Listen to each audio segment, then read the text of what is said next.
Caleb, thank you for joining us. Let's start with Ukraine. We might not even get past Ukraine.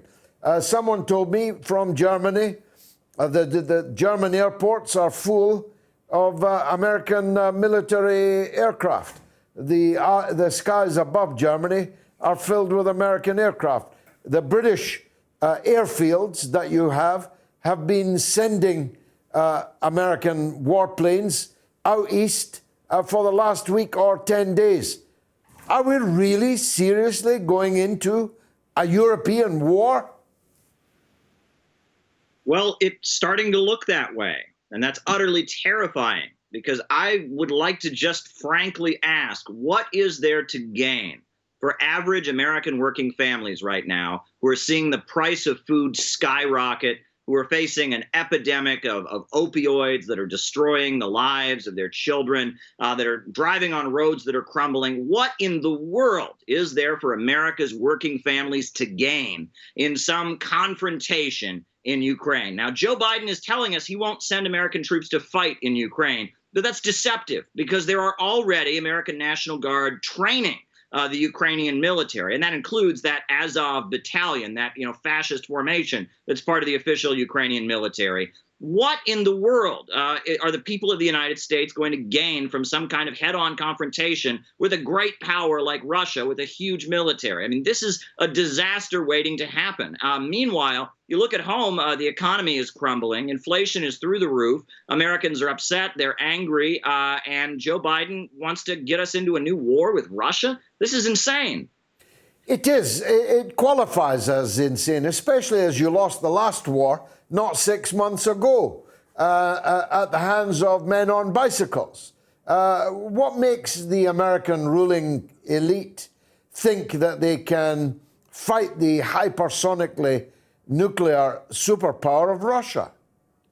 Sure. And also, let's look at the facts. Right now, Afghanistan, that had 20 years of U.S. occupation, that devastated the country, let the drug gangs and the terrorist groups get stronger. Now, the United States pulled out of Afghanistan, and it froze all of their funds. And right now, there is a crisis of malnutrition taking place in Afghanistan. So while there are people starving, the U.S. government has stolen all the funds of the Afghan government, frozen them, and now they're distributing it to the 9/11 families, even though the Afghan people had nothing to do with 9/11. The USA is committing a horrendous human rights violation, a horrendous atrocity, using hunger as a weapon of war, and to distract us, they want to focus on, Russia's going to invade Ukraine, be very afraid of Russia. Meanwhile, if you look at the details, and if you look at U.S. media and how they're reporting on this, they are not in touch with reality. The civilian areas of eastern Ukraine, the Donbas region, Donetsk, Luhansk, they have been shelled by the Ukrainian government. A number of civilians have been killed. Thousands of civilians have been killed since this conflict began in 2014 with Barack Obama overthrowing the Ukrainian government with Euromaidan. And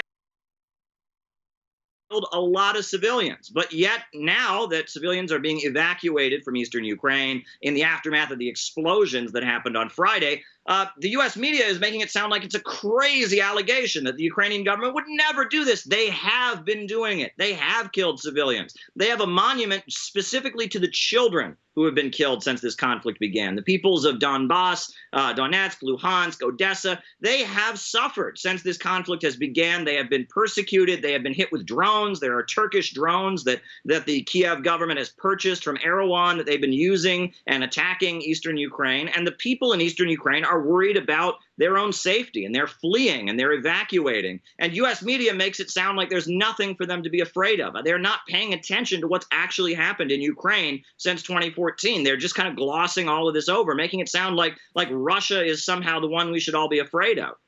Well, some of the most eminent journalistic figures in this country are saying exactly the same thing. Now, given that I know that they are not fools, that means that they are knaves, that they are lying. They absolutely know that thousands of civilians have been killed in that very place between 2014 and now. They also know that the massed battalions, including the fascist Azov battalion, are right now on the line of control and are right now firing shells from cannon and mortar. They know that because they're not fools. And they only have to go on social media. They can see it with their own eyes, but they are denying it, which makes them liars from my point of view, rather than fools. I'm not sure which actually would be worse in our fellow journalists. But it's beginning, I mean, I agree with the word you used right at the beginning. It's beginning to look rather like there's going to be a war. Yes, and it's terrifying. I think people don't seem to understand what this means. You know, during the Cold War, there was understanding that if the USA and the Soviet Union faced off, that might end the human race. And when things started to look like they were moving toward war, you would have voices on the media, the mainstream networks in the United States, who would get on there and say, "Whoa, let's slow this down here. This is dangerous. This could end the world." You know, there was an understanding that a standoff with the United States and the Soviet Union was not good. But if you turn on mainstream networks in the United States, you don't hear that. You hear almost the mainstream networks are egging Biden on. They want him to attack Ukraine. He's not doing enough. They want him to get into a confrontation with Russia. They are kind of demanding that he be hostile and warlike against a very powerful country called Russia with a very strong military. It's very bizarre. There's such a gap between how average working class Americans feel in their bones and what they are seeing on the TV networks. You know, the voices of the mainstream, they don't represent what average Americans feel. Look at all the support here in the United States for that trucker convoy in Canada. All this support is pouring in. So many working class Americans are with those truckers against the mandates, against the big corporations. They're with them. But mainstream media in the United States is almost completely unified in opposition to the truckers. And that shows you there's a gap. There is a very, very big gap. Average Americans know in their bones that the government is working for somebody other than them. This is supposed to be a democracy, but it seems like a lot of big corporations, a lot of banks, a lot of military contractors, a lot of natural gas and oil companies, they have the influence, and they seem to have forgotten about average Americans. Average working class Americans don't seem to be a priority. Their lives are getting worse. They're not interested in new wars, but yet our government is moving in a very, very different direction. Isn't your government supposed to be, I know these terms are relative and perhaps more fluid than they have ever been, but wasn't the choice between Donald Trump, the right-wing candidate, and Joe Biden, the left-wing candidate? Aren't the Democrats supposed to be the left? Aren't these great media houses traditionally thought to be liberal? And yet, they're the people that may very well be dragging us into war. Well, sure. I mean, we've seen kind of a flip in the U.S. Political spectrum. It seems like now the voices that are more skeptical of the establishment are coming from the right, whereas liberalism, and the Democratic Party have just kind of become the enforcers of the status quo. And that is a very interesting development we've seen. It used to be the Democrats were the ones that wanted to negotiate, that were less hawkish, but things have really kind of shifted, and it's on the right that we're seeing some criticism of Joe Biden and his escalation with Russia. Now, the right seems to be more focused on hostility toward China, so it's almost a matter of taste. But, on the right, you get more people that are criticizing this, whereas a lot of the liberals just line up behind Joe Biden. However, I will say that among the Bernie Sanders camp, there are a lot of folks in the Bernie Sanders camp who really did believe what Bernie Sanders said, and really, really do believe in peace and jobs and democracy and equality. And a lot of them are speaking up against their own party, and they've gotten ostracized for doing so. U.S. politics is in a very, very odd situation right now. I mean, Joe Biden came in and he was supposed to rescue the country from the disaster of Donald Trump, all the nightmare of the pandemic and, instability and rioting. And Joe Biden was supposed to bring the country back together. He's done the opposite. Polls show that the country is more polarized than when Donald Trump was in office. There are deeper divisions among the public than there were before. The economy is doing worse. COVID deaths have increased.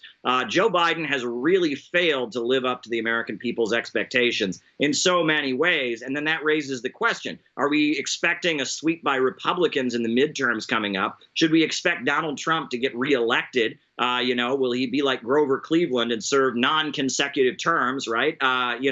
Get voted out of office and then get voted back in. We'll have to see, because the Joe Biden, moment of clarity, he was going to save the whole country. We were going to get out of the nightmare of Donald Trump. It hasn't materialized, I'll tell you that much.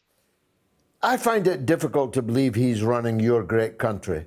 This great country, this industrial powerhouse, this can-do country, the richest, most powerful country in the world, with all its technological and cultural achievements. I look at Joe Biden now. I wouldn't send him out for a loaf, Caleb. I wouldn't let him play with his coke button, never mind a nuclear button. I'm finding it hard to believe he's in charge of events.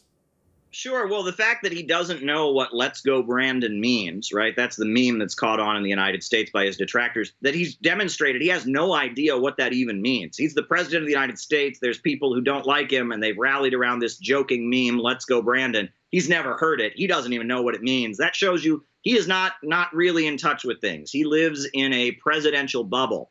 And there are people in that bubble feeding him information and telling him what they want to hear and directing his every move. And every so often it gets almost embarrassing. He'll say something like, well, now they want me to go here, or now they want me to go there. Oh, they're telling me to go. I mean, it's almost like he's making it obvious that he's a puppet of somebody else. It's a little bit disturbing and scary. And the craziest thing is that, his vice president, Kamala Harris, she's even less popular than he is.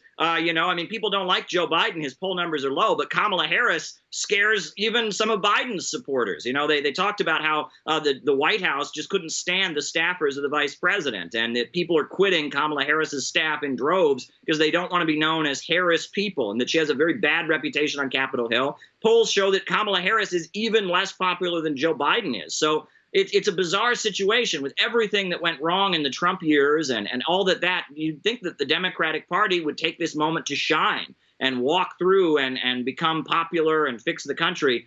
They seem to have made things worse and worse and worse. They don't know what they stand for. They're trying to please about 5 or 6 or 7 or 8 big different factions among our elite.